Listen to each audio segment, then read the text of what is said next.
My name's Laura Kriefman. I'm the CEO at the Barbican Theatre. I'm very pleased that you're able to be with us tonight for one of our masterclass series. We run these every Thursday night, and they move across a wide range of different topics about the creative industries, from how to develop your own career, to how not to kill people, to how to fundraise, to an overview in a specific area of the industry or an approach to work. So I'm really pleased and excited by the panel that we've got tonight here for you. And Susie's going to tell you a bit more about that in a second. We're trying a slightly different format this evening, which is that we're trying the official webinar function in Zoom. And that means, as Ros pointed out, your videos and your sound is automatically turned off. If you look at your down in your bottom left-hand corner where your video function is, if you click onto that and click onto video settings, you can also click the button that says hide non-video participants. If you do that, you should end up with a very nice little tessellated set of just six videos on, which is the speakers we've got this evening, and that should hopefully make it more a better experience for you to see what's going on. We're really excited to get your input though. So in the webinar function, if you look on your bottom panel, you should be able to see that you have the chance to use a Q&A function. And also, as participants, you can still do what you do in classes and things like that, or probably elsewhere, which is to raise your hand. If you have a question or would like to know more about something that the panel are talking about, please do put that into the Q&A. We'll try and feed that back in and get them to talk about that further. Or if you'd like to ask the question directly yourself, please do raise your hand in the panelist in the participants area, and we will come to you and find out what you would like to say and bring that into the conversation. I hope that makes sense. Any questions, pop them into chat and the team will try and explain that a bit more. But just to reiterate, questions, put them into the Q&A question box, and we will try and bring that into the conversation. If you want to ask your question directly, use the raise your hand function. And if you'd like a nice succinct screen, please go into the extra settings in your videos, in the advanced settings and video settings, and choose hide non-video participants, and then you'll have a nice succinct set of 6 of us. That's all the housekeeping. The session is being recorded. That means it's recording us, who are the speakers and the panelists, rather than yourselves. So again, that means if you don't want your voice to be captured, if you ask a question, please use the Q&A function to write it down, and we will feed it into the team. And without further ado, because these guys are way more interesting than me, I'm going to hand over to Susie, who's going to introduce our panel for this evening. Thank you, Laura. Welcome, I'm Susie, and I also work at the Barbican Theatre, and I've put together a very wonderful panel of women. And we also have a gent called Matt, who's going to be joining us later at 7 o'clock, who's going to be also taking part in the discussion and the panel. I'm going to just quickly introduce you to each person on the panel very quickly, and then I'm going to allow them to talk a little bit more about themselves after that. So first up on my screen, I'd like to introduce you to Emily Alden. She is a dancer, a choreographer, and a co-member of Kerpow's Power of Women Club. Her current work is a solo project with unique sound design called In My Head, exploring everyday sound and hearing loss, based in Cornwall.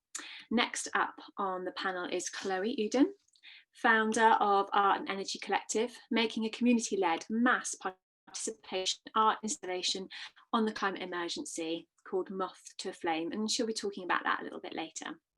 We also have Claire Mains, who is the project manager for Plymouth Energy Community and part of the Art and Energy Collective. And then we have Aga Blonska. Aga has worked in Britain, Poland and across Europe for the last 15 years, both as an independent artist and in collaboration with theatre companies and venues such as Wild Works, the Theatre Institute in Warsaw, Desperate Men, Dot Comedy, Mercurial Wrestler, National Theatre Studios, Soho Theatre, Circa Media, Hall for Cornwall and Theatre Bristol.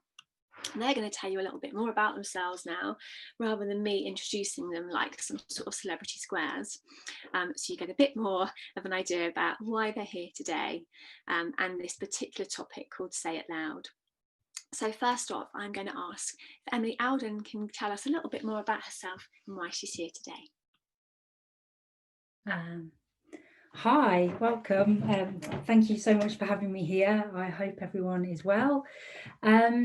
Yeah, so just a brief kind of snapshot overview of me, who I am. I'm a dancer and choreographer based in Cornwall.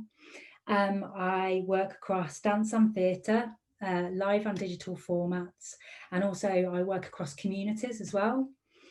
I have, over the 20 years now that I've been working professionally, I've toured extensively across the UK, Northern Ireland and the USA as well, working with companies like Wildworks and Knee High Theatre and Seascape Dance Company, who are a company based in Cornwall.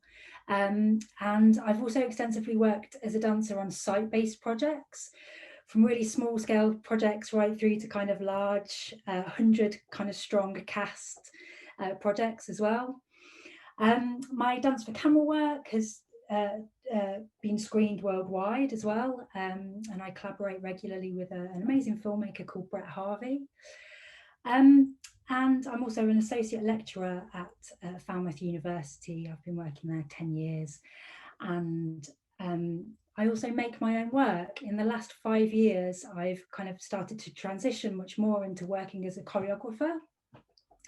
And I was lucky enough to be awarded a couple of grants from the Arts Council and the British Council as well, to travel across mainland Europe, shadowing different choreographers, training in new dance styles, new dance techniques, and then bringing all of that experience back down to Cornwall with a focus on collaboration.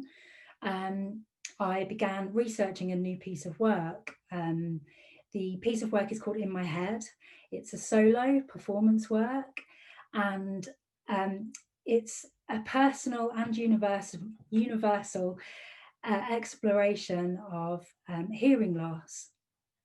And I'll talk a little bit more about that project in a moment, but I'd just like to share my screen. I've lost my light. I'll just share my screen for a moment. I have some images I'd like to share with you. Right, hopefully this will work. Here we go. So these are just a few images that are on my website. And while you're kind of just looking through those, there's a couple of words that I wanted to share. These words underpin all of my work, no matter if I'm working as a performer, a choreographer, a teacher, and they are generosity, care, passion, and curiosity. I think those 4 words I carry with me all the time, no matter what project I'm working on. Historically, through my career, I've regularly worked on projects as a performer that's on projects that have also had a real kind of community element to them, quite often with community casts, whether that is kind of community choirs or community casts that join the kind of main professional cast. That's in both dance and theatre, and I've always kind of gravitated towards those projects. I am passionate about sharing my own enjoyment and experience of working as a dancer and working within the arts. And a big driver for my work is to share that passion and to share my experiences and to curate in different ways spaces, events, projects that bring people together to experience something joyful, positive, something which questions something about ourselves and our place in the world. So if I just stop sharing my screen now. So just finally, a little bit more about In My Head as a project. I have experienced hearing loss for around 10 years. It's kind of gradually crept into my life, and during the time that I was traveling and researching across mainland Europe, being in new places with new voices, people I don't know. It was at times really overwhelming, and my hearing loss became a really a kind of fundamental part of my experience during that time. And so I took the step towards speaking to the relevant people, having tests, and I was diagnosed with mild sensory neural hearing loss a couple of years ago. And that was a major driver for me to begin researching a piece of work, which unfolded and developed into me creating a live solo performance, which will tour. And sound design, my experience of losing sound and by proxy losing people, that's the kind of fundamentally what the show is about, and bringing people together to sharing a visual performative experience, but also an oral experience to understand what it's like to have a degree of hearing loss, how I experience the world and people on a day-to-day basis. And kind of wrapped up, I think, with that, just to finish, is I'm passionate about creating experiences, projects, performances that enhance people's lives in some way. They have an undercurrent of health and well-being and social kind of positive ripple effects through society. And at the moment in my head is a project which is on hold because of the pandemic, but yeah, kind of exploring threads of that project in different ways is something that I'm working on at the moment, and looking forward to sharing more of in the coming months. Yeah, thank you very much. Thank you, Emily. We've already got questions popping up for you, which is fantastic. And just so everybody knows, we're going to have a Q&A session at the end. Towards the end of this, we're going to give 15-20 minutes at the end to have a Q&A discussion. And at 6:30, we're also going to have a panel discussion, and some of these questions might get answered, but Laura and I will make sure that they do get featured at some point.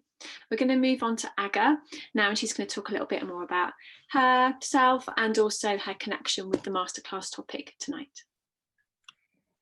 Hello, my name is Aga Blonska, as you can see, but I'm known as Aga, so that's how I'm known in the UK. I have double identity. I have a Polish identity and British identity. Originally, I am from Poland. I'm based in the UK now for 17, 18 years, something like this, a long, long time. However, I mean, and most of this time I was in Southwest, so there is a stronger connection. However, I was more Bristol, towards Bristol way, not in Cornwall. So in Cornwall, I'm for the last 11 years. And my background is very much in a Polish experimental physical theatre, which is called Karcinice. I'm not going to go into details about that because that's not the point, but I just wanted to paint for you the picture of where I'm coming from. And but after, for a long time, training with this particular methodology and this particular group, I wanted more. And this is how I ended up being in the UK. And I joined the School of Physical Theatre and Lecoq training. And then I stayed in the UK because I started to collaborate professionally with other people and started my own company, etc. And also studying directing in Bristol Vic Theatre School later on. So this is my background. But I was thinking, very much preparing myself for this evening, I was thinking about the title of this evening, Say It Out Loud, and a ReBel masterclass. I love the word rebel, and I think it's very appropriate when we talk about art and artistic activities, actually. And I think that being a rebel is really, really good. So, so I wanted to talk about my work in a context of this evening. As you mentioned, because Susie mentioned with what companies I worked with in the past, and my background is very much in a physical theatre, experimental theatre, street theatre, landscape theatre with Wildworks, as you said. And then I worked for years as a performer, dance companies as well. I worked as a performer, and then I moved towards directing because I really wanted to my work and work with others when I could have a say. So that was the speaking out loud was really, really important for me. And I guess that's all my practice. When I was thinking today, I was thinking about it, looking back at my practice, and I think it probably comes from a quite naive notion that theatre has a power to change the world. And I'm saying naive notion because now when I'm getting a bit older, I am looking at it a bit more realistically, and I think pandemics showed us how fragile we are as a theatre community, how strong we are and how fragile we are. And that we can't access as many people as cinema can, for example, or music. So in that sense, I'm saying naive, but to be honest, I still believe in this naive notion that we can change the world as artists, as theatre practitioners. But I'm saying as artists because actually it doesn't really matter what work, what kind of art you practice. And I believe also that every act, whatever we do, is political, that public is political and private is political. And people are often scared of this word political. And I like to deconstruct that and make us aware that we are members of a larger society always. Our individual stories, our individual experiences, whatever we create is a part of a larger movement and larger group of people. And it can be influenced both ways. We can influence that larger part and that larger part can influence our life. And the reason why I'm talking about this is because I am very much interested in people's stories. And my work starts often from either a theme or very rarely from a play. That's the reason why I'm talking about that. So it's either a theme or people, or if it's a theme, then I would look for a group of people to work with. And so like I said, everything is political, and within a theatre and performance world, what I realized in early years of my career as a creator was that the person on a stage tells the story. It doesn't matter if they perform a character or not, their body tells the story straight away. And if we have a Juliet, for example, in Romeo and Juliet, who is a 67-year-old woman from far southwest, I'm just making it up as we go, that's a different Juliet than if we have a 20-year-old Londoner.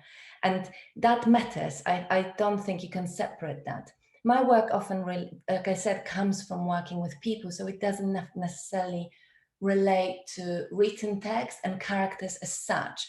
But that notion of an actor performer being a story and a message on the stage is really valid for me.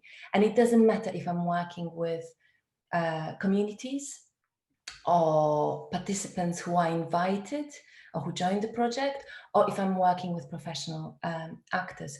I'm going to show you some photos just to make it, because I realize sometimes talking about performance and theatre can be alien without seeing something.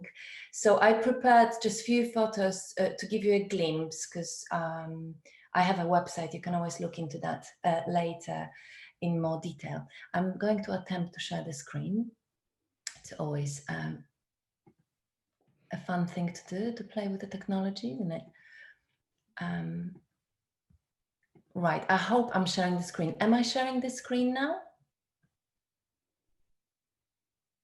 You're not at the moment. I'm not at the moment. Oh, now. Now, yes, there we go. Success, thank you. So I'm going to make it full.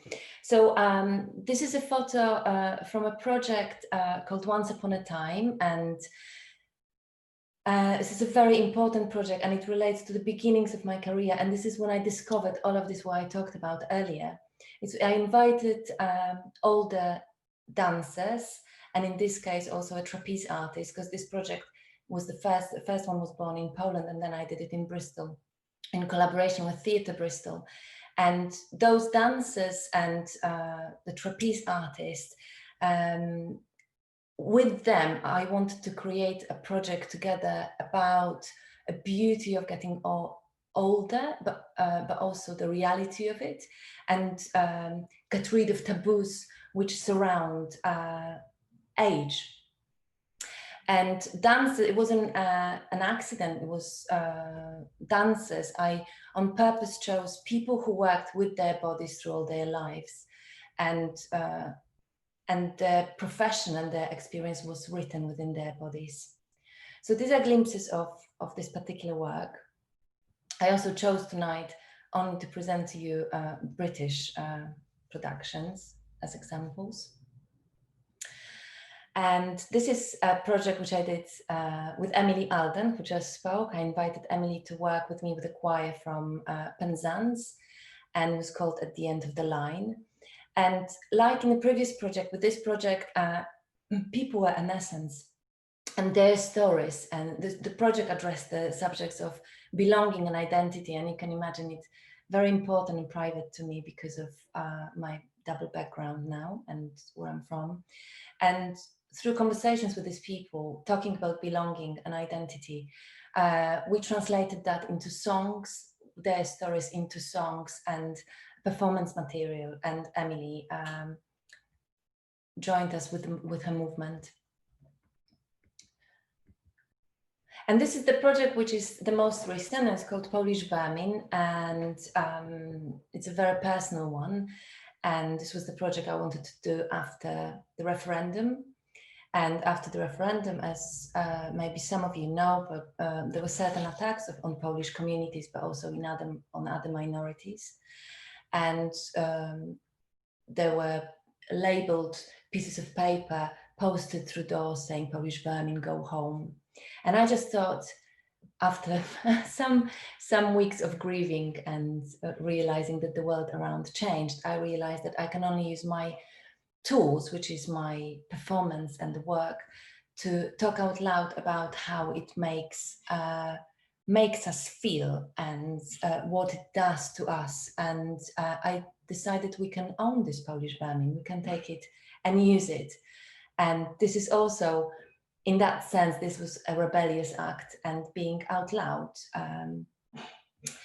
So these are the 3 images from that particular project, and the performer you can see is called Patrycja Kujawska, who works with Mihai Theatre for years and is known in Southwest and is based in Bristol as well.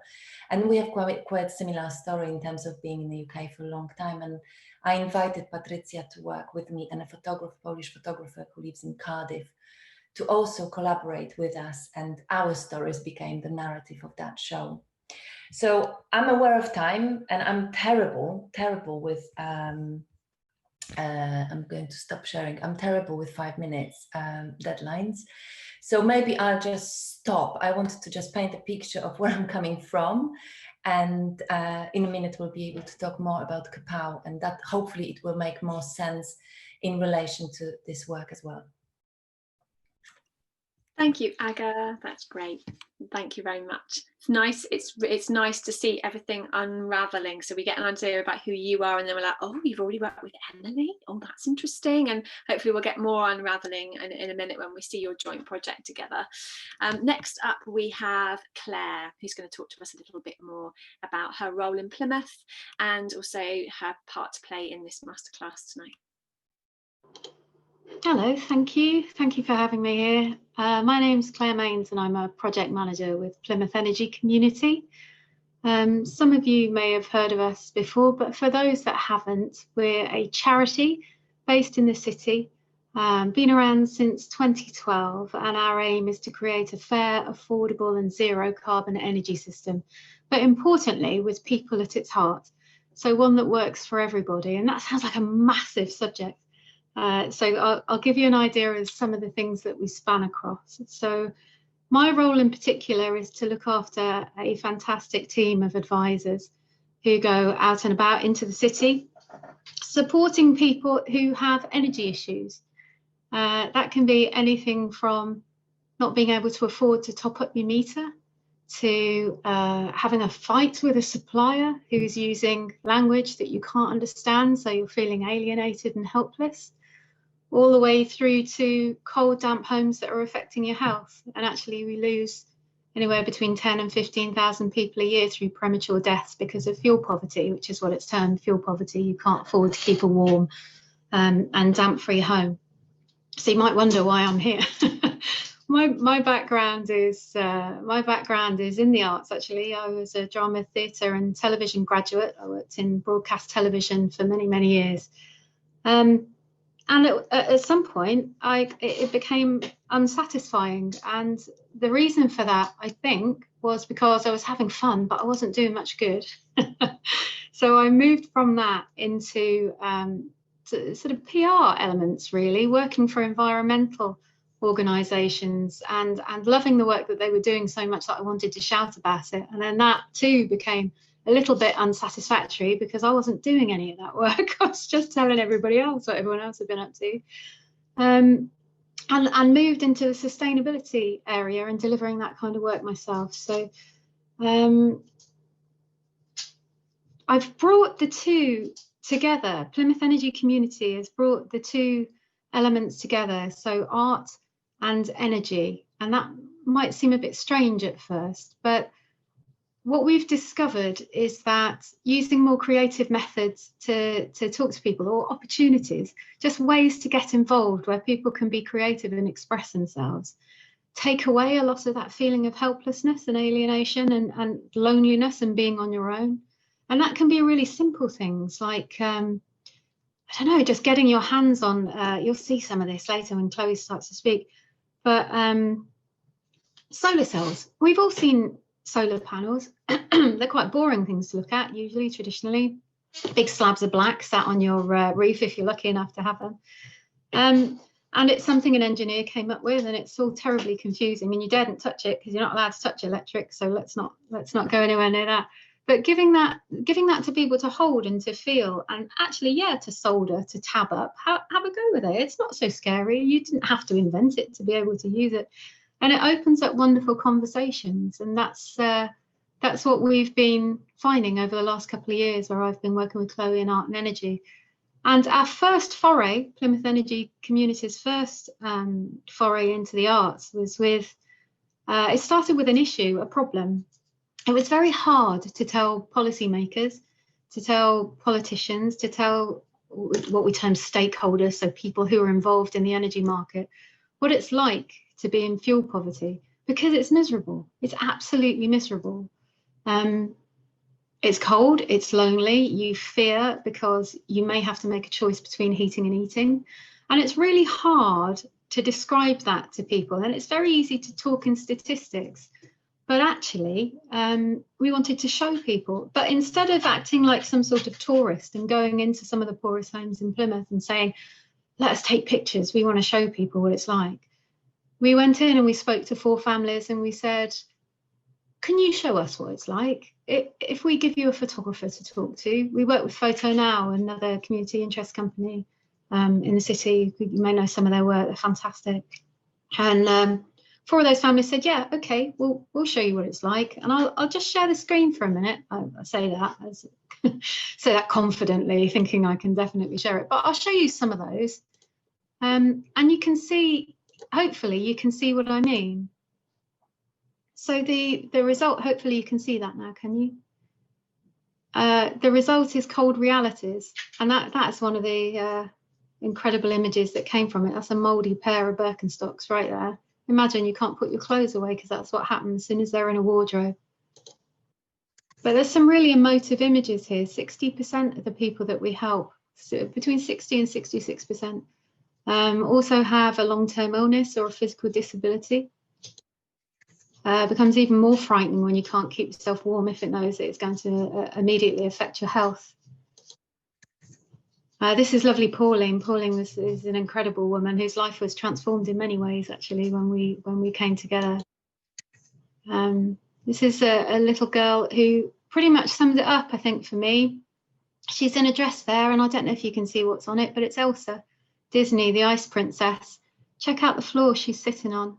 That's her living room, and that's because of a housing association's policy to rip up carpets before people move in. Doesn't matter that the people moving in living in poverty and can't afford to replace those. You've effectively taken away some warmth from their home. And the interesting thing about these images was the effect that it had when we started sharing them in the work that we do. I'll stop my video again, sorry, I forgot it knocks you off, doesn't it? So yeah, the interesting thing there was the effect that it had. So we had these printed up on 8-foot pop-ups, and we took it around to British Gas, and we took it around to National Energy Action, the national conference on fuel poverty, and it changed the conversation, and it was immediate. It was impossible to talk about thermally inefficient buildings. I find that phrase really offensive. It's a home, it's a cold house, and it's having an effect on the people in it. And through that, we saw the power of putting art and energy together. And people like Pauline felt empowered by it, because all of a sudden, you know, you're not coming to my house just to help me. I'm helping you now. I'm going to tell the story, and we'll see what we can change with policy. So yeah, that's a little taster of where I come from and where we've been so far. And then I had the great fortune to get together with Chloe and the Art and Energy Collective. So I will leave the story there for a moment, but that's me. And thank you for having me. Thank you very much, Claire. And what a beautiful segue straight into Chloe. I'm not even going to attempt anything else. Hello everyone, I'm Chloe. It's nice to see you. Thanks ever so much, Claire, for setting me up so beautifully. That's really, really helpful and really nice. So I am the founder and one of the directors of the Art and Energy Collective, and I'm going to share my screen straight away because I know that you're going to want to look at pictures more than my face. So here we go. Just sharing. Although you are looking at my face again, this is me and Naomi and Jenny, and we are some of the creatives, the thinkers, makers, tinkerers, creatives who come together within the Art and Energy Collective to make work that responds to the climate emergency. So we are interested in art. That means, hang on, I'm just wondering why my cursor isn't working. Ah, here we go. Okay, so we are interested in art and energy. And when I say art, I mean kind of culture and how culture works and how art works, and energy from the point of view of energy efficiency, renewable energy, where we get our energy from, also energy from the natural world. And we're trying to bring those things together because the world is a whole, and we're used to, in our world, kind of splitting things off into different things. So art can sometimes be seen as separate to energy, but for us, we're beginning to see those things as the same thing. And all of us in the collective are really keen to respond to the climate emergency. And I think everyone wants to respond to the climate emergency, don't they? And so as artists, as makers, thinkers, tinkerers, we were wondering, how on earth do we use the skills that we have to respond to perhaps one of the most important challenges that humanity faces? How can you be an artist and respond to the climate emergency at the same time? And if you're not responding to the climate emergency, are you just burying your head in the sand? Are you doing nothing? So our first project, our first collaborative project, was to reimagine the solar panel. So this is a solar panel artwork that I'm showing you, and it is experimenting with what solar panels look like. So what you can see is a solar panel. It's got gold solar cells. The cells are combined in different shapes and different ways. And what that means is that you can create solar panels that look different to the black inky rectangles that you're used to seeing. And what that means is that you can make things that are more beautiful and things that you might want to live with. And we were able to do this by collaborating, by finding ways to work with technologists, scientists, makers, and lots of other people as well. So lots of people look at this and they think, oh, that's very pretty, that's very nice. But what they don't necessarily realize is that you can actually plug your phone into it. So it does actually work. It does actually generate real electricity. And what that means is that instead of fields full of black rectangles, we could have fields full of sunflowers, or fields, you could imagine creating solar panels that look like anything you want it to look like. And that changes our relationship with the the technology. It changes our relationship with the stuff that's around us. And for me, that's one of the most exciting things that art can do. It can help us reimagine a future. It can help us think about the future in a different way. And it can give us hope and optimism in what, let's face it, are quite bleak times at the moment. So having reinvented the solar panel, we were thinking about what to do next. And because of the sort of people that we are, we didn't want to kind of just keep it to ourselves. We wanted to start working with other people to share those skills and to show people that actually getting hands-on with energy, thinking about electricity, is not that difficult. It's actually really easy to make a solar panel. And inviting people to get hands-on and creative and make their own things their own way allows people to feel empowered and excited and involved. So we started teaching people how to make solar panels. And this is another of the ways that we've invited people to make solar panels. So during lockdown, we had to change the way that we were working. So we started having to make solar panel artworks from a distance. So on through Zoom workshops, and these stars are part of a thing called the Walk of Hearts and Stars, which is in Bristol. And rather like those Hollywood stars, these were created by people in Philwood who wanted to nominate people in the community who had gone above and beyond during the COVID lockdown. So they wanted to really celebrate the achievements of people in the locality, the generosity and kindness of people in their locality. So these are some of the name of some of the solar powered artworks. So they're very beautiful during the day, and then at night they illuminate, and they're a really nice way of celebrating the people who are doing great stuff in the face of COVID. Now, many of you will know that next year is a very important year for the UK in relation to climate change. So COP26, which is the UN's climate change conference, is taking place in the UK for the first time, and it's taking place in Glasgow. And, you know, we have a new US president who does believe in climate change, which is great. And so we have an opportunity in the UK to suddenly mobilize and encourage and infuse our leaders and decision makers to make positive actions, to take the right decisions in the face of the climate emergency. And this is one of the things that art's really great at, isn't it? Is helping people engage and helping people connect with stuff that is tricky, and also celebrating what we can do as humanity, celebrating what we're capable of. So we and PEC who are members of the collective, decided that we wanted to create a mass participation art installation that would allow people from Plymouth and the wider Southwest and the whole of the UK to take their voice to COP26 to show world leaders that we really want them to make a difference. So the title of the piece is called Moths to a Flame. And we started thinking about Moths to a Flame last year because COP26 was supposed to happen this year, but it was delayed because of COVID.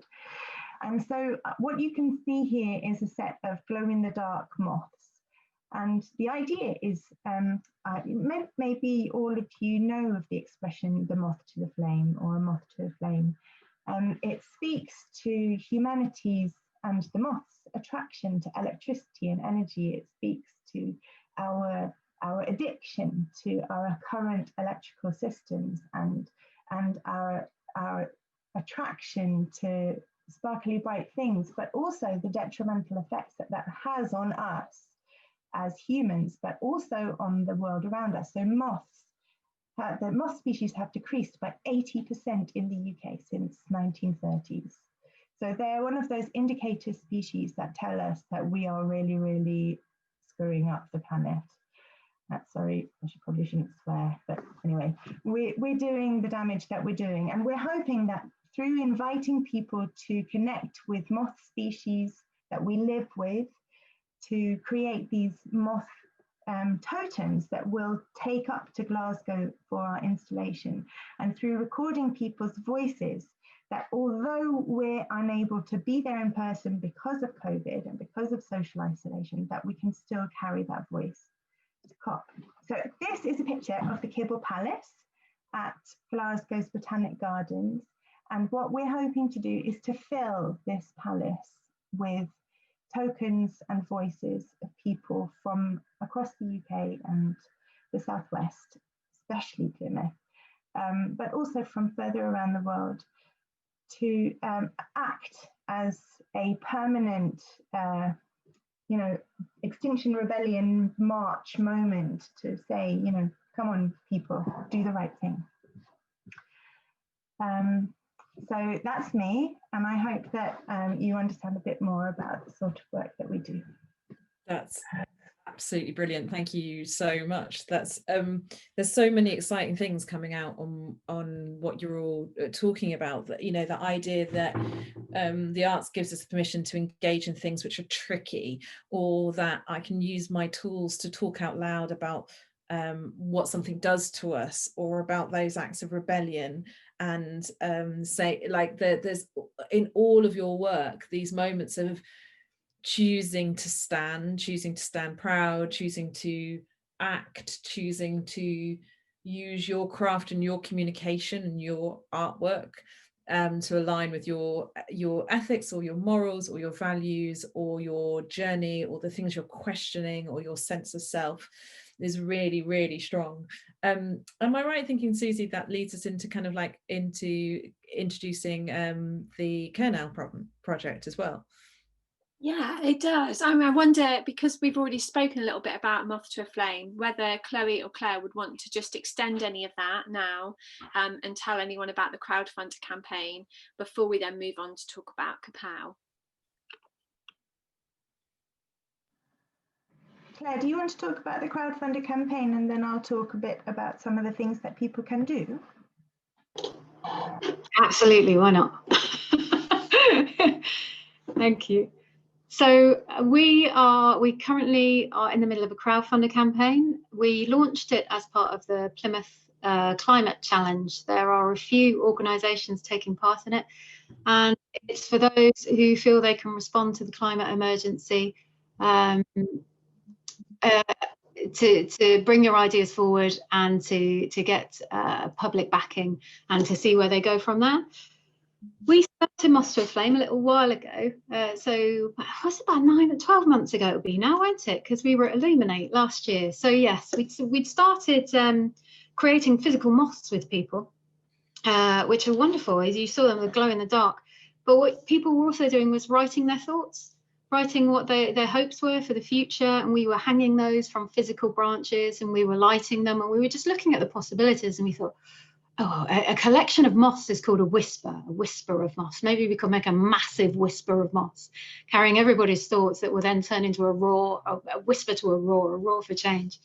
So that was our aim. And then we had all these things planned out, some beautiful community participation. We were going in and out of organisations. We were holding public events, and then bang, march, go home, everybody go home and sit there.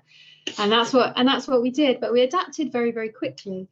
And some of the things that have been developing since then are made to be as accessible as possible. I got a couple of props, check me out. There is a wonderful children's book called The Moth's Whisper, that is to help children to explore energy and its effect on nature and the creatures that we live with. We immediately took some events online, calling them Watch Moths, and these are lovely evenings where we had up to 50, 60 people, I think, at one point will gather in Zoom, very much as we are now. And we'd have moth experts and ecologists and scientists from around the country talking about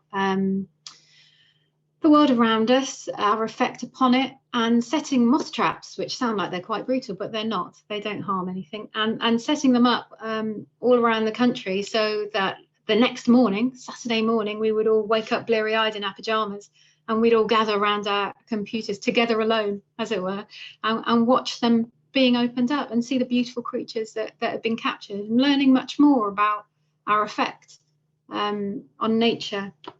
At the same time, we also developed an app. There is a provider called Quiver, and they specialize in augmented reality.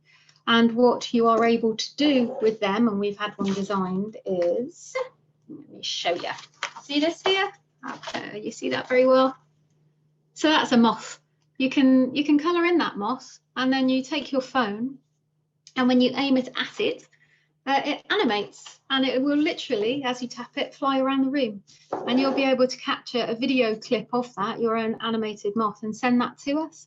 That will then be made into a digital artwork that can equally either go up to COP, or it can be a virtual presence at something should it have to stay online. Who knows how long the pandemic, hopefully it'd be, you know, well under control by then, but we don't know.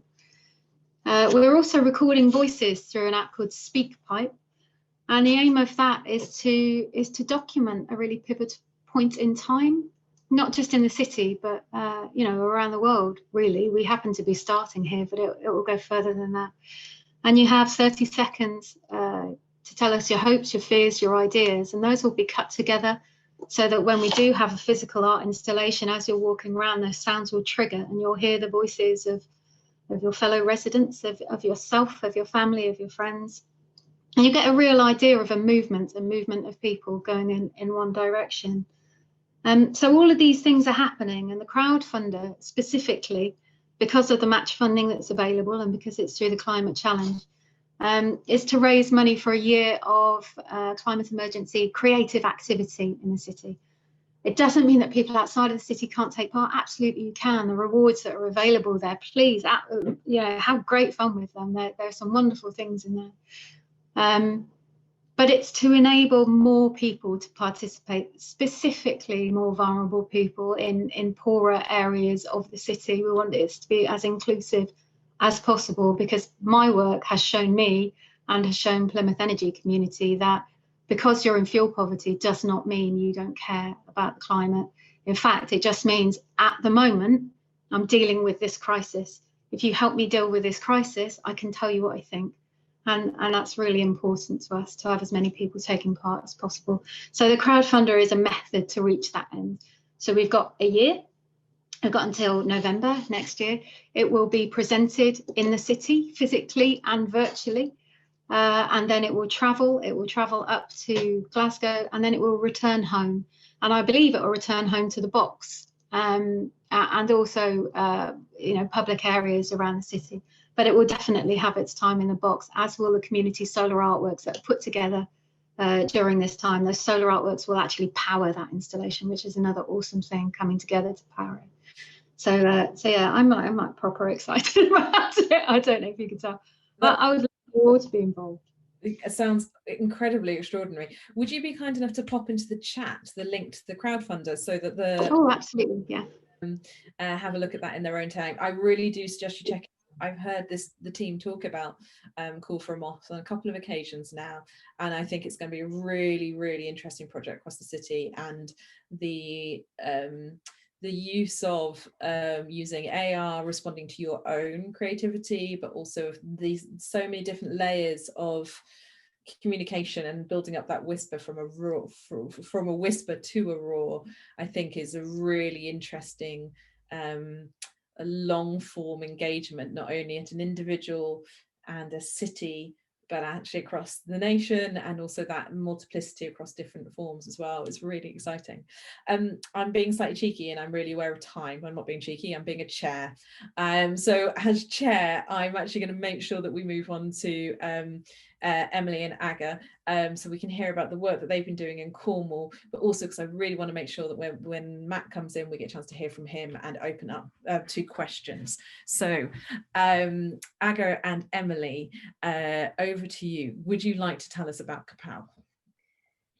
I'll start, and then I will move on to Emily, but I will be looking at the time just to make you, Laura, just to make you calm. I try to be quite swift, but Kerpow stands for Care No Power of Women, and it includes 6 people who found it and run it, and it's Emily Alden, who you met, and also Kyla Goody, who I believe will be in one of your masterclasses in the future, which is fantastic, and Helen Tiplady, the artist, not artist, she's Emily, could you help me here? She is director of, I can't remember her job title, that's so embarrassing. Works in Hall for Cornwall, yeah, and works with all the artist community across the county. So I can't remember the official title, so forgive me. And also with us, there's Rebecca Morden from Scary Little Girls, another theatre company from Cornwall, and Charlie Bunker, a producer, independent producer, but also producer for Wildworks. And the company was born out of frustration, really. And that frustration was to do with us being women of certain age. I'm not going to be ashamed of saying that out loud, and realizing that it's hard to get a voice and be able to fully work to the same extent as maybe some of the representatives of other gender. And we decided to create a platform which supports women creativity in Cornwall.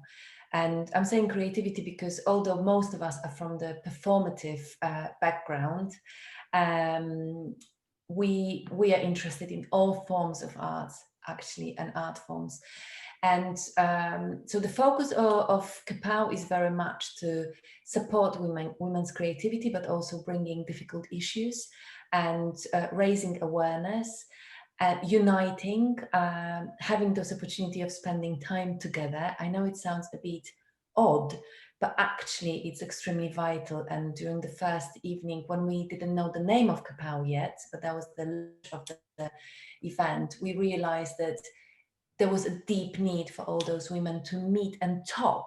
Actually, we were not needed. We just started a meeting, and then it all took over. So to unite and be able to network is also one of the aims of Kerpow.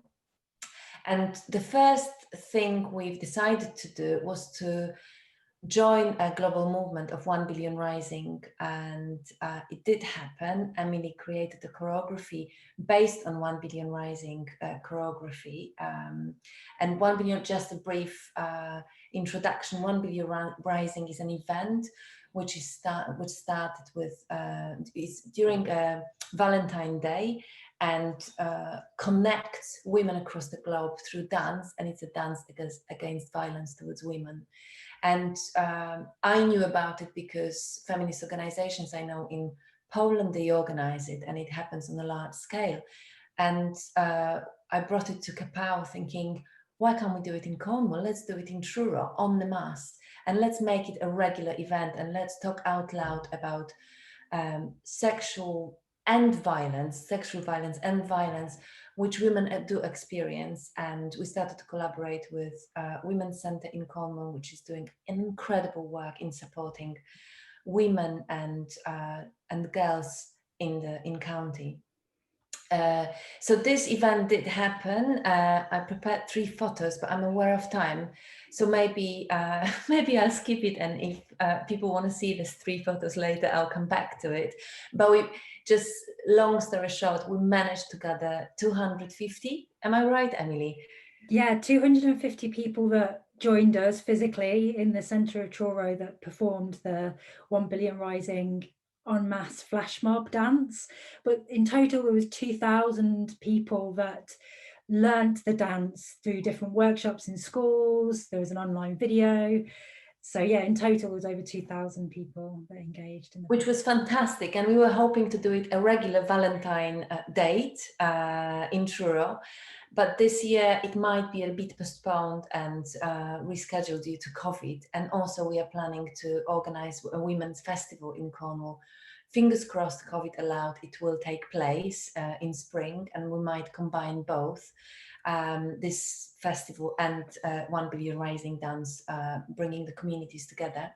But also we wanted very briefly, I'm going to pass it on to Emily now, but very briefly talk about the event we did during the COVID lockdown, which was, it was a response to COVID, but also a response to a need of connecting, which I talked to you about earlier, of connecting for women and with women, but also in collaboration with Cornwall Women's Centre.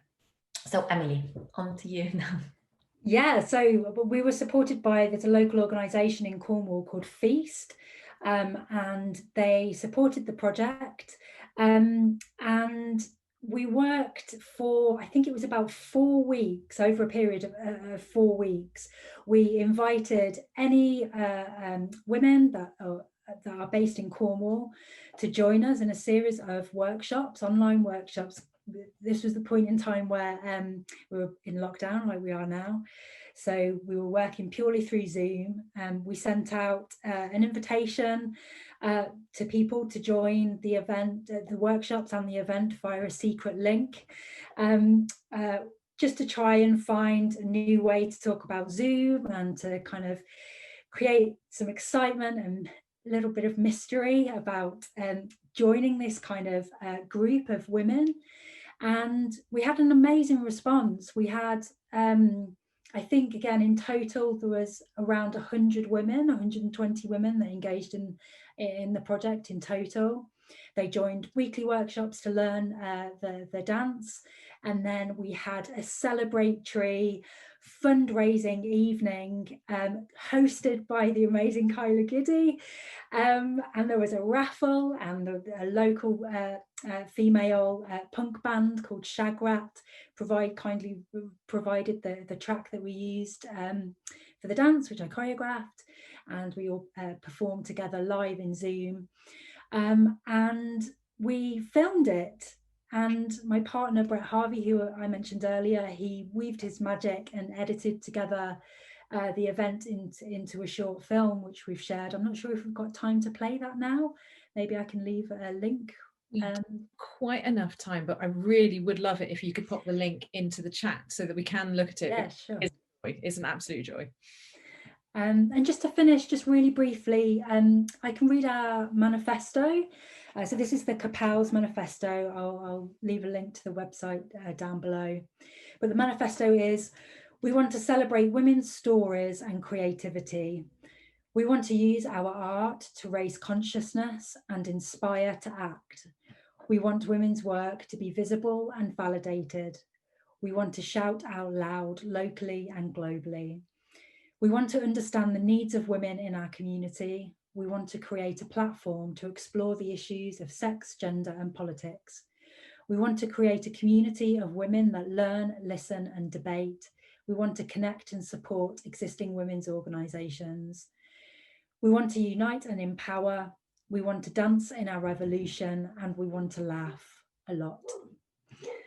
Thank you. Sounds brilliant.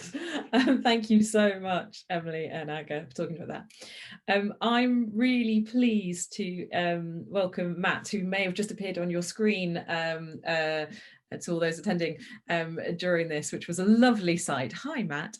I'm really pleased that Matt was able to make us this evening. Matt is a brilliant filmmaker and creative director of Rubber Republic, and they're a really interesting film company that is looking at how you can use engagement, and they're social change experts, and looking at how that makes really shareable work that can really help reach people and change that.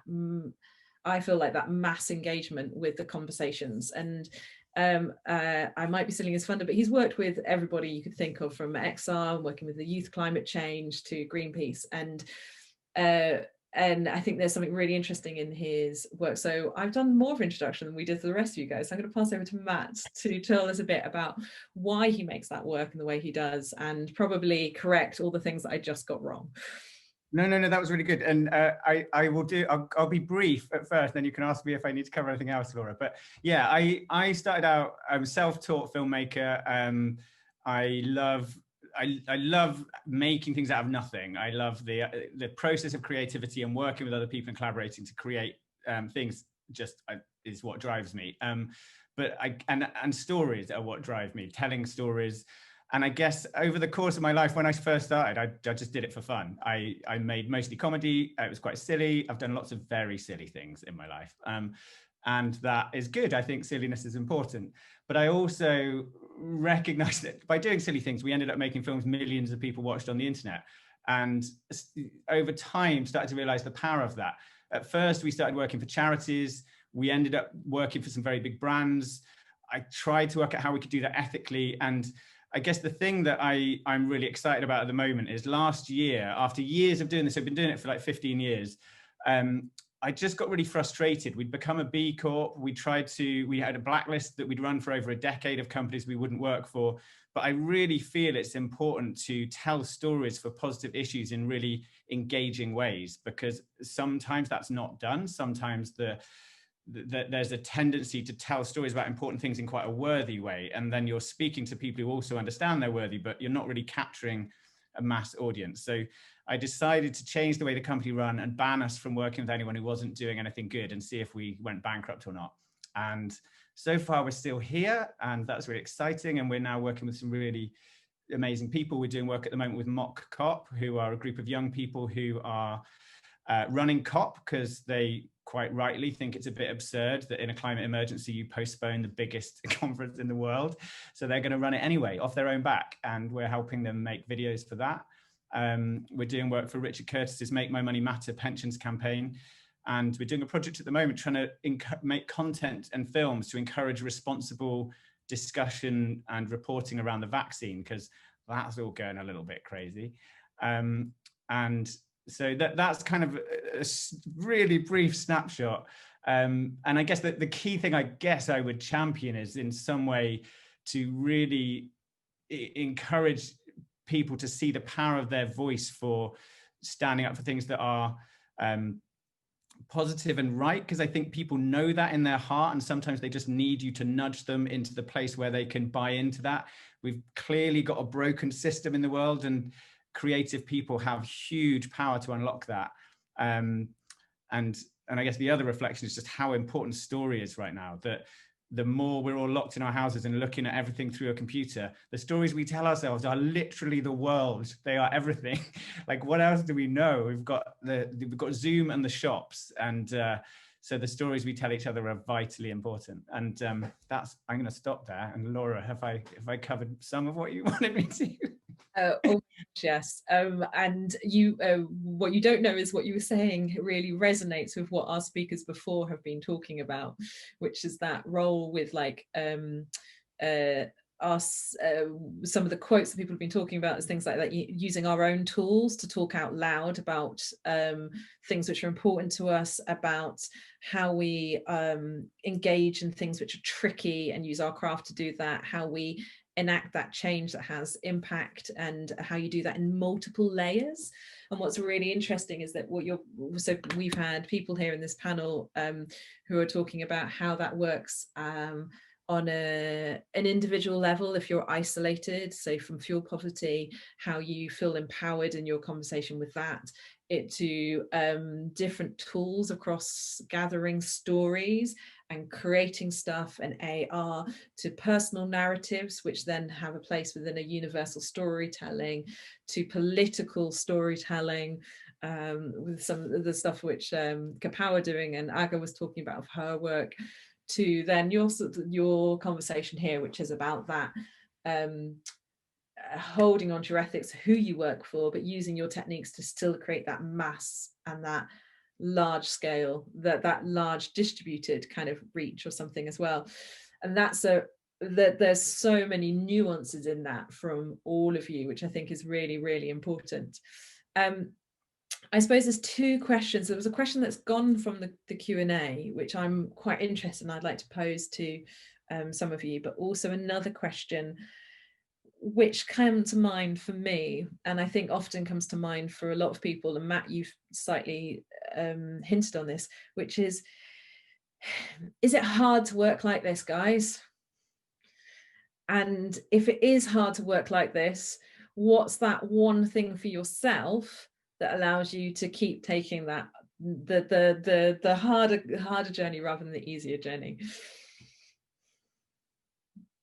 Are you happy for me to jump in? I am. I would say for me, it is hard to do anything but this. I've tried doing other jobs. I've tried to live within the existing system and to do things the way that we're expected to do things. And I would say that although being an artist is tough and it's tricky to earn the money, and specifically at this time during lockdown, it's hard to know how to develop your practice. The issues that we face in the world are so big and so important that if I don't do something, it's really bad for my mental health. I get really, really distressed and anxious if I'm not active. And there are all sorts of pressures. You know, we're always being pressured to make stuff that is trying to influence other people and trying to change the world. But actually, one of the wonderful things about our practice is that it allows me to be authentic and change myself. And I think that that's the gift that you get with having a creative practice, is it allows you to live your authentic life.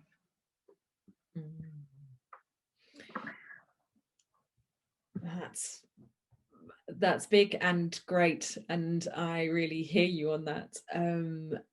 Does anyone else want to feed in that into this idea of, is it hard to work like this, or what allows you to keep doing it? I'll chip in, but just partly to echo what Chloe said. I think like one of the things I realized in my life was I can't do the other thing, which is I can't play the game, and I can't if something doesn't feel right to me, I just destroy myself, and that is really bad. But and the thing I just say, which is kind of hopefully a point of encouragement, is when you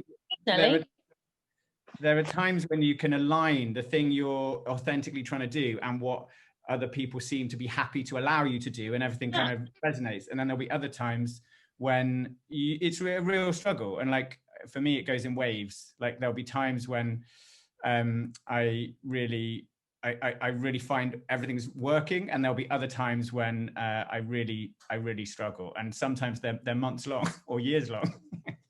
But it comes around again. And I've certainly found that on projects where we've done huge amounts of social change making, but then I've been left with stuff at the end which I can't recycle or can't reuse, or has got really badly damaged. And I felt really bad about the ethics of that aligning of having achieved a project, but also then not being in line with my own ideas about how I should be using resources or recycling or being able to reuse and re-embed learning or re-embed impact. And sometimes there are little things like that which also cause a disjoint as well. How about for anyone else in the panel? That's the word I'm looking for, the marvelous panel in front of me. It's really difficult to add to it, because both of you really pointed it right, and I can only say yes, exactly that. But what I would add is that I'm definitely a people person. As much as I love my own company, I need other people, and I'm hungry for people's stories. And without them, even if I go for a most beautiful walk and it's just nature, I feel emptiness. So I think it's about this balance between my own desires and sanity that Chloe was talking about, but also the desire of being with people. And I have to say that the time now is quite challenging for that. So yes.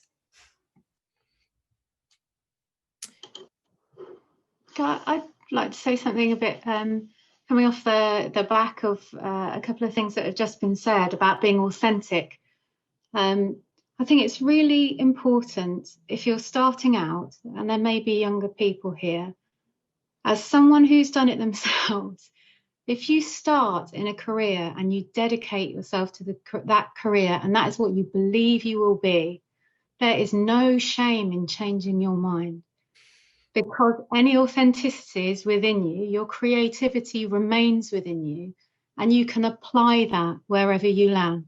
And it's incredibly important, because you can become ashamed. You can think you should hide it. You've failed. You've dropped out of the thing you were studying for. I've been through all of that, and it's a revelation now to get to this stage of my life and realize wherever I go, I'll employ those skills. And it's very liberating. It's a wonderful thing. You mustn't hold yourself rigidly to whatever path you feel you're going to follow now, because change happens, but stay you, and you'll stay happy. And that's all I shall add to that bit. That's really beautiful. That's really, really beautiful. I'm going to bring us the question that has gone from the group, but which Gudrun had brought up, and I do think is an interesting one, and I slightly accidentally went into it when I was thinking about my response to Matt and Chloe. He was asking about I mean, we're currently all on computers, right? We're using Zoom. Matt, you use cameras and everything else, and sound recording equipment. You're repurposing PVC and solar panels for your stuff. We've got lighting and sound equipment in all of our venues. I make stuff with LEDs and interactive equipment. There is a tricky thing in all of our work, and a lot of us are talking about stuff within climate change and within ethics around all of this, which is that disposability of, or the use of materials.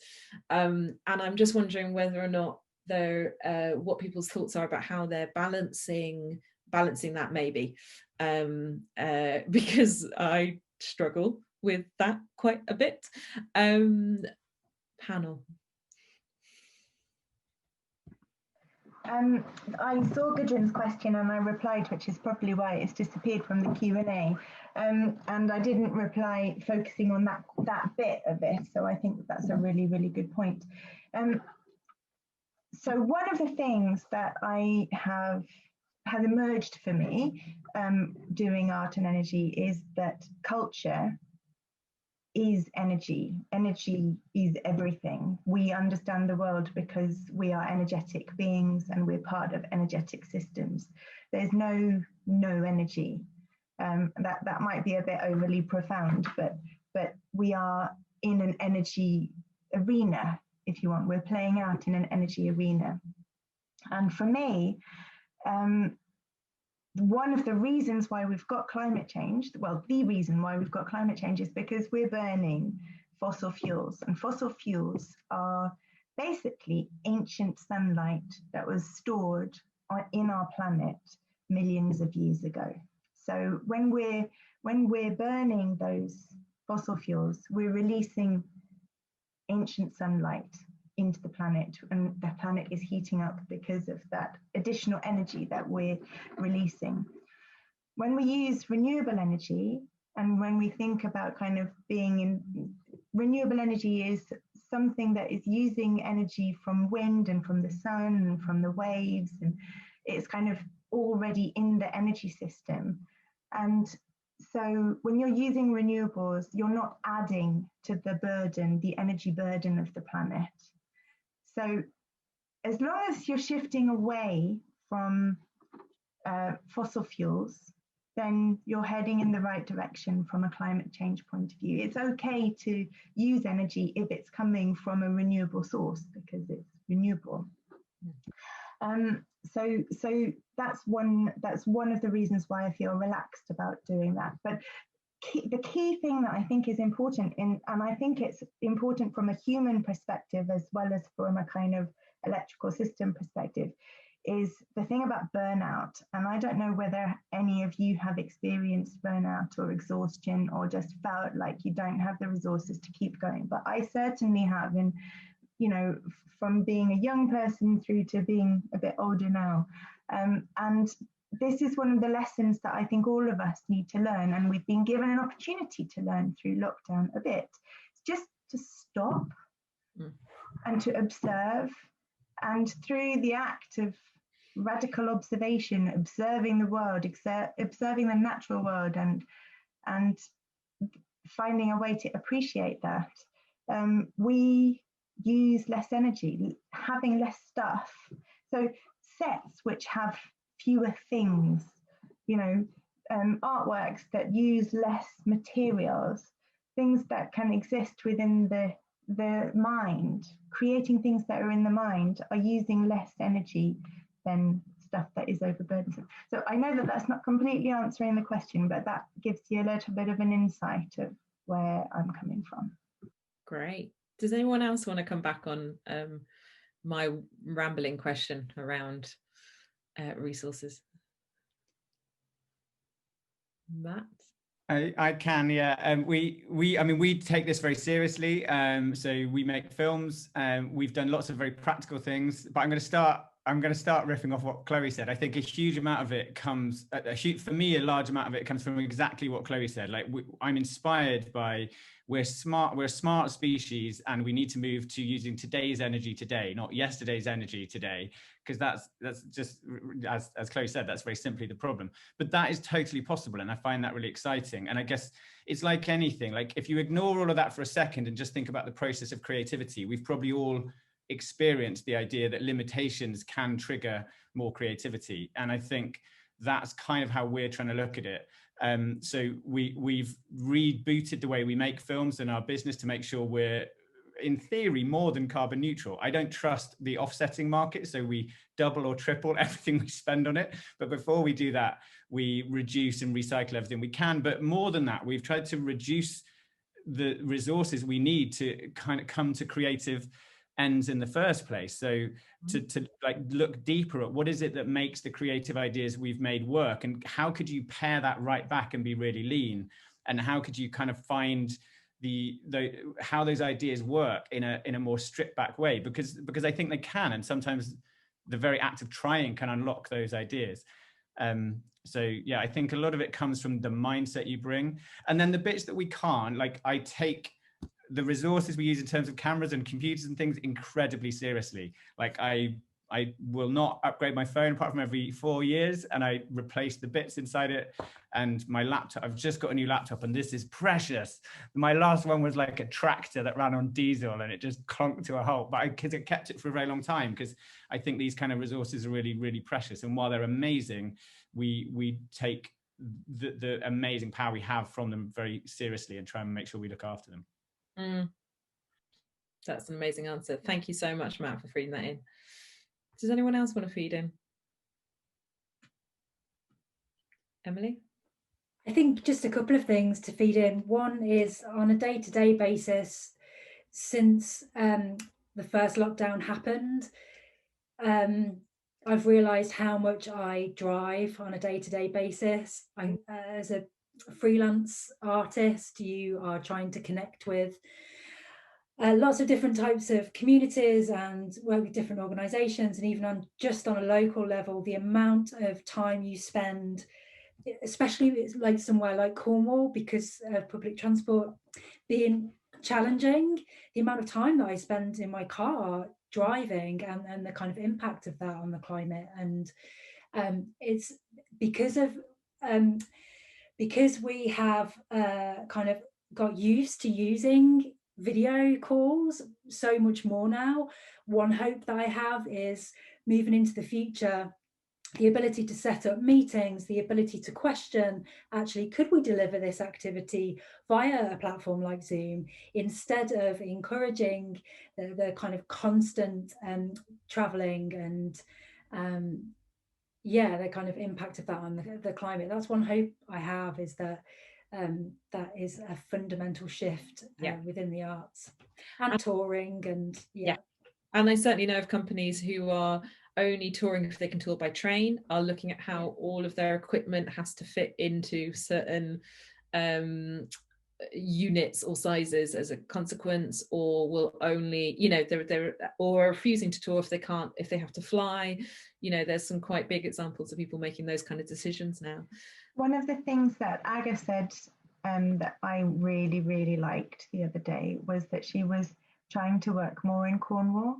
And I think that thing about, sometimes we feel like we have to go to the big cultural centres to do our work and to make the difference. But when we work locally, when we work with who we have around us and the people that we know, we really enrich our communities.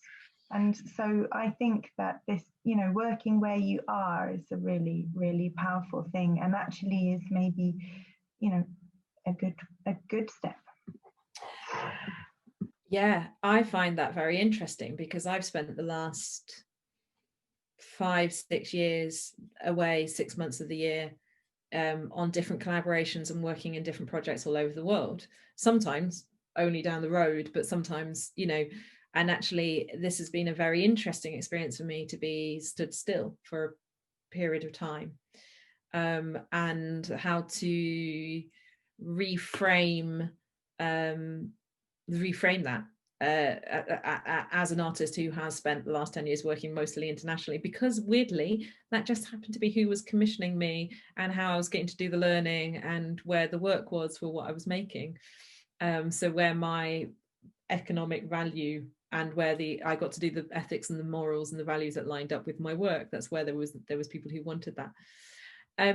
So we've got about 4-5 minutes left. I'm just going to remind our attendees that they are allowed to ask more questions. If there is a burning question, you have exactly now. Otherwise, we're going to ask the team one final question. It's a bit like the point in Countdown, where we're going to have the do do do do do do do do do.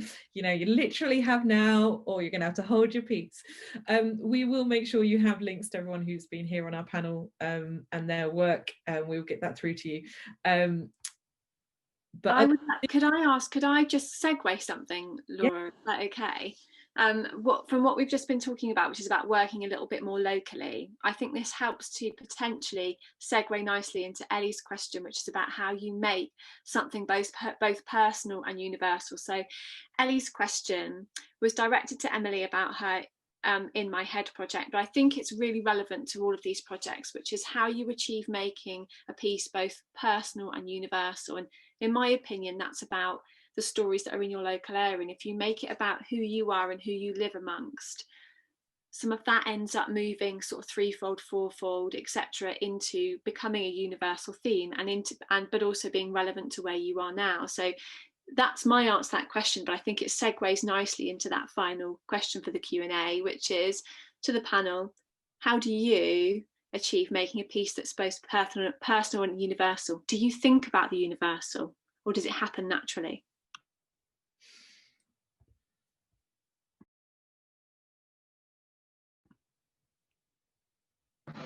I'm going to jump in. I'm sorry, I always feel like I'm really right on the front foot. So, yeah, I don't think that you can, from my perspective, I don't think that you can think about the universal unless you're thinking about the personal. I think that they're kind of the same, one and the same thing. I think that the universal exists in our minds. It's an object of the imagination, this idea, this narrative of the universal. And that's not to say that it's not a true thing, it's just that the way that we know it is through stories and through our imagination. And that is, our imagination is our imagination. So all of the questions we have about the universal, all of the anxieties we have about the universal, all of the hopes and dreams and ideas that we have about the universal are all personal. And so I think that any work that you make is personal, and it might be about trying to connect with universal ideas, but I think that there's something really powerful about trying to solve the universal personally. And this is one of the things, artists are often accused of greenwashing stuff and just kind of doing the fluffy things around the edges, but actually I think what we're doing is the hard work. We're trying to figure it out for ourselves. And so I think that that's the beauty and the challenge of a creative practice, is the figuring it out. That seems, I think, in my head, that resonates a lot with Aga, what you were saying about the state of being political, that we, so I'm going to come to you next for your response. Yeah, I was just thinking it's a difficult question actually, the personal and universal, and I started to suddenly question in my head, what does it mean universal? And I think what is very important in my work and for me is the context we are living in, and there are many cultures, and the universal might not always be universal, and I think the context of a wider culture, so locally, if I understand Susie right, I agree with Susie very much, so that working locally, and to what Chloe was saying, working with yourself, working personally, this is the only way of communicating with the universal. However, I would question the word universal, because I think that cultural differences would have to be taken into equation. And I've done certain projects in Ukraine, and it's a country of war now, and it was fascinating and certain, I mean, and it's not that far away from us really culturally. However, I couldn't bring those projects to the UK because certain things were misunderstood or not understood, full stop, and we would have to have another show next to the show explaining what's been happening in a show in a way. So so I would say that I suffer sometimes with the fact that the work can't be easily translatable. I often also search for the ways of expressing which is beyond that, so you can connect with more than just a local culture. I also think the technology now is teaching us, I don't know if it's positive or negative, depends on the day. I sometimes feel desperate that I'm on Zooms rather than in person, but I agree with Emily how much we can gain through this technology, and not only in terms of minimizing our driving and climate, but also being able to connect across the globe truly. And that really excites me as a possibility. I am nervous always when I feel that things are closing down, and I feel a little bit suffocating then. So I think there's like a double whammy with all of this in a way. But when it comes with work, because it's very important for me that in work that the person can connect with others, let's say. So maybe I avoid the universal just for the sake of it in terms of definition, and to connect with others. And it's very banal answer maybe, but that's just the honest one. I think trying to stay truthful to the story of a person, and really not being afraid of going into those truths and communicating them out there. Yeah. Amazing. Thank you very much. Emily, Claire and Matt, do you have anything you would like to add? I'll go for Emily. Just really briefly, just to build on what's already been said, is in my experience of working on my project so far, working with the idea of hearing loss and the experience of hearing loss, and because it fundamentally deals with the body and and me as a dancer, I always consider my first language to be movement and dance, and it could be said that dance is a universal language in itself. And kind of bringing those things together as part, to kind of explore and experiment with to create this piece of work.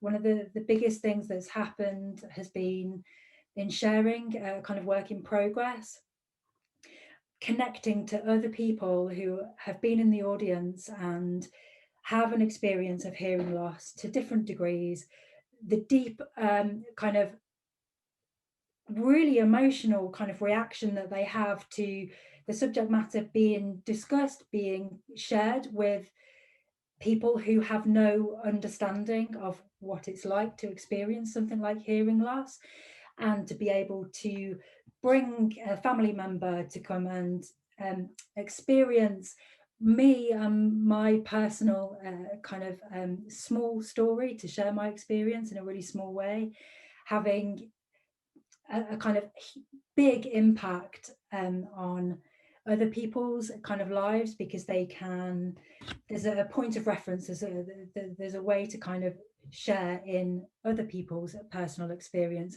And because something like hearing loss is experienced by everyone all over the globe, and it's such a kind of under-discussed kind of issue, I think for me that's kind of what connects the universal to the personal. Yeah. Great, thank you. Matt, you were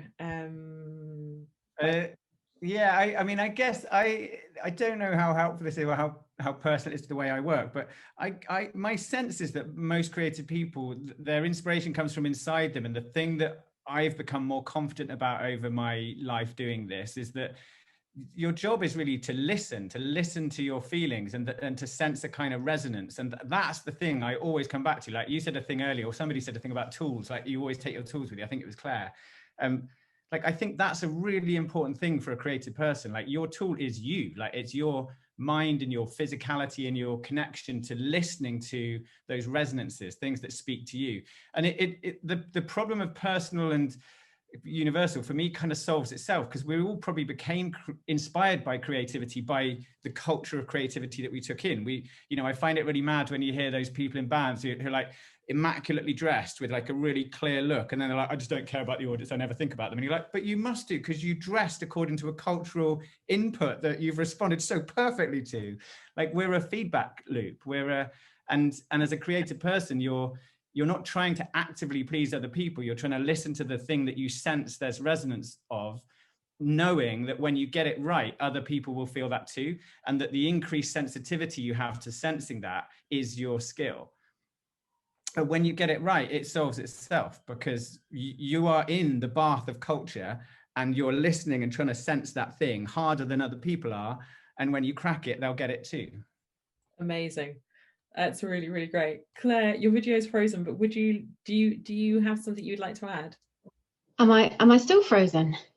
Your video is, but we can hear you perfectly. Oh, right, okay. Am I pulling a terrible face? Excellent. The only thing I would add to that is I probably agree with Aga, and I'm not sure that universal would be the word I'd pick. Perhaps accessible would be the word I'd go for. So yeah, to go along with that authenticity in your own personal story, I think is really important. And I think if you want to reach other people, that's about accessibility, and accessibility isn't universal. It's about having different ways of communicating for different people with different needs. So I possibly rephrase that in my experience. That's brilliant. That's really, really important. I'm going to wrap us up there because we're just over time.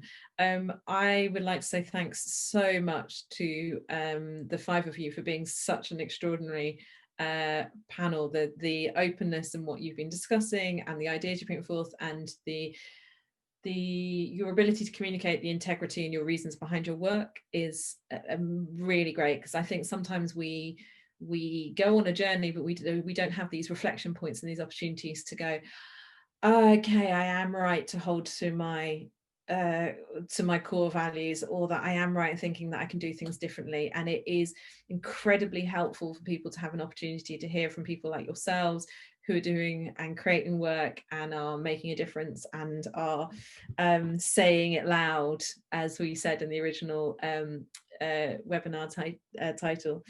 So I really appreciate your time this evening, and to everyone who's attended and the questions that have come in. It's been incredibly helpful. I think that's probably all the things I'm supposed to say, other than I know what it is. I know what I'm supposed to say exactly. I've popped in the chat the link to the rest of the masterclass series that we're running this autumn. There will also be more in the spring. Please do sign up. They're free to take part in. You just sign up so that we can send you the Zoom links, so that we don't get Zoom bombed and nobody draws rude images on our Zoom. But please do have a check out the rest. We've got an amazing lineup of really different types of speakers, from spatialized sound to to make Amplify, talking about their work with projection and live performance, to why on earth you'd set up your own company and what on earth is your motivation behind doing that, which really builds on from kind of like the drivers we've been talking about today. So once again, thank you again to Claire, Matt, Aga, Chloe and Emily for being such extraordinary panelists, and for Susie and Jamie and the rest of the Barbican team. We thank you for coming with us on this journey this evening. Thank you. Yes, Thanks thanks so much. Excellent. It's been so lovely to be here. Thank you very much for inviting us. It's really great to hear from you all and hear your stories and be able to talk to the audience about it all. So brilliant. Great. Thank you very much. Thanks a lot. Bye. Bye. Bye. Thank you. Guys, bye.